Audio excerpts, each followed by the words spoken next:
es Salaam. Tuelekea mkoani Katavi ambapo wakulima wanaouza mazao yao kupitia vyama vya ushirika AMCOS mkoani Katavi wamelalamikia kushuka kwa bei ya tumbaku kutoka $1 na senti 95 hadi kufikia chini ya $1.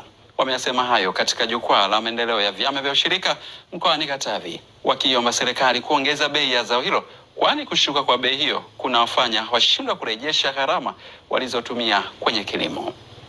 Msimu huu bei ya tumbaku imeshuka, hivyo kwa sisi wakulima tunapata madhara ya wakati mwingine kushindwa kulipa madeni yetu, wakati mwingine tunalipa madeni lakini fedha zile za kwenda nazo nyumbani inakuwa ni kiasi kidogo sana, na wakati mwingine tunakosa kabisa. Kwa msimu huu naona changamoto inapokujia sana ni utaratibu wa bei za pembejeo. Bei za pembejeo msimu huu zimekuwa kubwa. Eleza sababu ya bei kushuka na kutoa wito kwa wakulima kuuza mazao safi ikiwemo ufuta na tumbaku zenye ubora ili kuwavutia wanunuzi. Sisi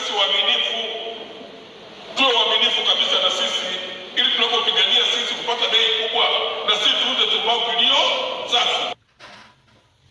Licha ya serikali kutoa ruzuku katika pembejeo za kilimo, mabadiliko ya tabia nchi ikiwemo mvua za juu ya wastani zimewaathiri wakulima kutokana na mazao kushindwa kukua zaidi.